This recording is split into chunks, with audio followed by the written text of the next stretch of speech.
boa noite para a audiência do Qualifica.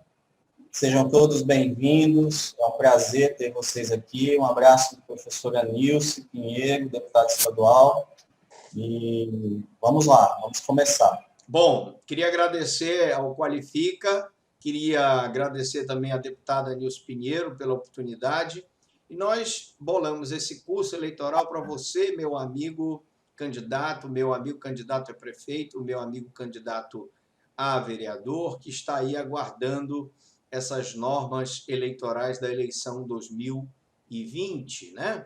Que vai eleger os nossos prefeitos e vereadores. Bom, eu dizia que nós paramos aqui nesse artigo 51 da Lei das Eleições, que determina que as emissoras de rádio e televisão e os canais por assinatura mencionados no artigo 57 reservarão 70 minutos diários para propaganda eleitoral gratuita, a serem usados em sessões de 30 e 60 segundos. Então, meu amigo, você candidato, você vereador, você já sabe que com bastante antecedência você tem que pegar o pessoal do plano de mídia e fazer essas inserções, a inserção que você deseja que o partido, a coligação, vá encaminhar para as emissoras de TV, vocês vão encaminhar para a Justiça Eleitoral, e a Justiça Eleitoral vai providenciar essa colocação, a critério do respectivo partido ou coligação, veiculada entre 5 da manhã e até as 24 horas. Lembrando que se você não manda esse material ele não será divulgado, ou seja, o espaço que você tem, aqueles segundos que você tem no rádio e na televisão, se você não mandar o material, não será divulgado.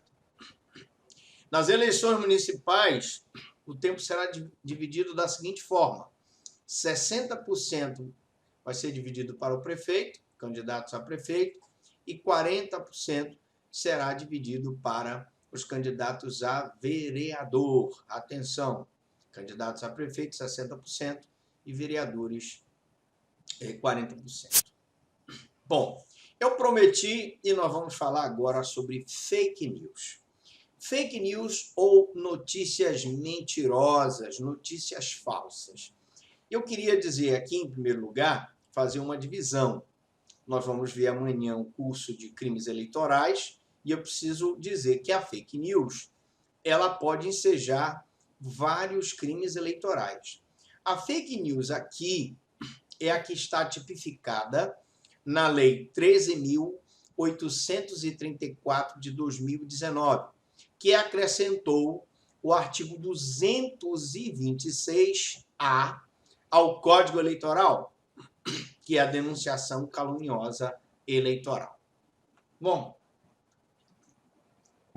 são caracterizados por notícias falsas que são disseminadas por qualquer meio de divulgação, como jornal impresso, televisão, rádio, internet, sempre com a finalidade de enganar o eleitor e obter ganhos financeiros ou políticos. Atenção! Primeiro, a fake news em si, ela pode tipificar vários crimes eleitorais. Primeiro, se na fake news você acusa um candidato de estar praticando um crime, você pratica a conduta criminosa de calúnia eleitoral. E o que é a calúnia eleitoral? É quando a pessoa, através da fake news, da notícia mentirosa, ela acusa um determinado candidato à prática de um determinado crime. Por exemplo, ela está acusando que um determinado candidato está comprando votos, seja pelo fornecimento de tijolo, areia, cimento, cesta básica, etc. Temos também a difamação eleitoral. Você acusa o candidato de uma prática inidônea que não é considerada crime. Imagine, por exemplo, que você tenha acusado uma pessoa de uma prática eleitoral que não é considerada crime, mas que é considerada inidônea.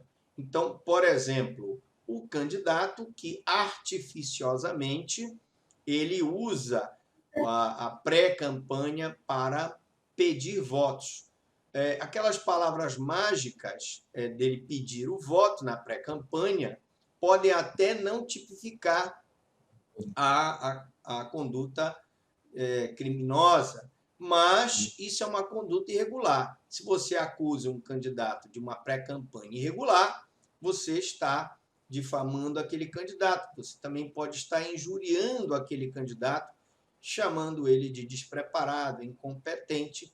Esse tipo de adjetivo pejorativo ao candidato, que ofende a sua honra subjetiva, é considerado injúria e vai ser processado na Justiça Eleitoral, porque é divulgada por meio de comunicação.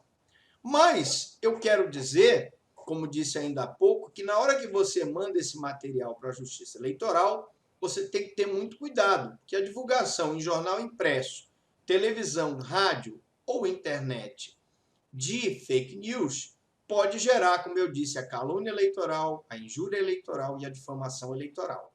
Mas também pode gerar a instauração de um processo criminal contra o candidato, que na verdade é falso. Então, o que é a denunciação eleitoral propriamente dita? É dar causa à instauração de uma apuração, um processo ou um procedimento administrativo do Ministério Público Eleitoral que vai apurar aquela tua denúncia, que é falsa. Se no final você denunciou, representou e a tua denúncia é falsa, você praticou uma denunciação caluniosa eleitoral, que está prevista no Código Penal e que na eleição é considerada denunciação caluniosa. O crime de denunciação caluniosa se caracteriza por a instauração de um procedimento administrativo ou criminal contra uma pessoa que não praticou aquela infração. Ok. Nos debates eleitorais, que é a discussão sobre uma questão de natureza eleitoral ou política, em que os candidatos para a eleição majoritária ou proporcional confrontam ideias, projetos e programas partidários, visando captar a simpatia do eleitorado, no debate eleitoral também eu posso ter os crimes eleitorais de calúnia, difamação, injúria eleitoral ou mesmo a fake news. Bom, primeiro, se houver uma fake news num debate, cabe ao debatedor dar o direito de resposta. E cabe ao partido político ou coligação pedir, pelo tempo em que ele sofreu a fake news, a calúnia ou a difamação, tempo para poder se manifestar. Lembrando que o dia 12 de novembro é o último dia para a realização dos debates na rádio e na televisão, já que a eleição é dia 15. Bom, véspera e antivéspera da eleição. Até às 22 horas do dia em que antecede a eleição, pode haver a distribuição de material gráfico, caminhada, carreata, passeata ou carro de som. Na aula da semana passada, nós vimos que existe a proibição expressa da produção de bonés, de máscaras com o nome do candidato. E nesta fala de hoje, eu queria deixar bem claro que pode acontecer daqueles aviões fazerem aqueles voos rasantes no local de votação e lá jogar os famosos santinhos com o nome do candidato. Nós temos uma ação que foi julgada e que uma coligação foi punida e o candidato, inclusive, responsabilizado, porque aquele material foi distribuído, material gráfico, né, até as 22 horas do dia em que antecede a eleição. Se eu tiver a prova de que no dia da eleição eles jogarem, atenção, os famosos santinhos, eu posso ter uma responsabilização do candidato pela propaganda irregular, material gráfico, caminhada, dia que antecede a eleição, passeata e carro de som, pode. Mas os famosos santinhos, pedir voto no dia da eleição, distribuir cesta básica ou dinheiro no dia da eleição, não pode. São permitidas, até a antevéspera das eleições, a divulgação paga na imprensa escrita. Nós vimos os parâmetros do jornal, nós vimos os parâmetros da revista na aula passada e a reprodução na internet do jornal impresso. Segurança nas urnas eleitorais. Os tribunais regionais eleitorais incumbem a guarda e os lacres dos envelopes de segurança e a sua respectiva distribuição aos locais de preparação das urnas. E os cartórios eleitorais e o Ministério Público Eleitoral cabe a defesa natural do interesse público, do regime democrático e da tutela dos interesses extrapartidários. Então, você, meu amigo candidato, que está aí pensando que a urna eletrônica pode ser fraudada, saiba que a urna eletrônica, quando ela é entregue, o Ministério Público Eleitoral faz a aferição da zerésima. A zerésima é a comprovação perante os candidatos, partidos políticos e coligações de que aquela urna está zerada, não tem nenhum voto. Portanto, impressa a zerésima, eu posso ter a segurança de que aquela urna não tem nenhum voto. No dia da eleição, o calendário inicial era 4 de outubro e o segundo turno 25 de outubro, e com a PEC aprovada pelo Congresso Nacional, o primeiro turno da eleição é 15 de novembro e o segundo turno é 29 de novembro. Isso implica que as nossas convenções partidárias serão realizadas até o dia 16, tanto hoje é dia 14, até quarta-feira. Quarta-feira é o prazo final para a realização das convenções e escolha dos candidatos. E você já viu também, nós vamos ver daqui a pouquinho, nas convenções partidárias, a necessidade do preenchimento eletrônico e envio do resultado um dia depois da convenção para a Justiça Eleitoral. Arrecadação de verbas para as campanhas eleitorais. Dr. Franklin, a partir de quando eu poderia fazer essa arrecadação? Essa arrecadação ela começou no dia 15 de maio do ano da eleição. Os pré-candidatos poderiam fazer arrecadação por meio dos atos públicos ou vaquinhas eletrônicas. Atenção, poderia ser feito, mas a liberação do dinheiro ficará condicionada ao registro da candidatura. Então, prestem bem atenção. Você podia arrecadar o dinheiro da tua campanha, mas a liberação desse dinheiro só será feita após a confirmação em convenções. A pergunta é, Dr. Franklin, eu tenho até o dia 16, mas eu já fiz a minha convenção, já estou com o meu nome assegurado, colocado como o candidato a prefeito ou vereador. Razão pela qual você já pode, então, pedir para que haja a liberação do dinheiro. Mas o que precisa, Dr. Franklin? Você precisa ter uma conta, um CNPJ fornecido especificamente para prestar contas dessa arrecadação. Qualquer dúvida, você vai procurar o link que está aqui, Financiamento Coletivo, TSE Jus BR, e aí você pode fazer a solicitação já com os documentos, já tendo feito o registro da sua candidatura. Eu posso ter as doações de pessoas físicas.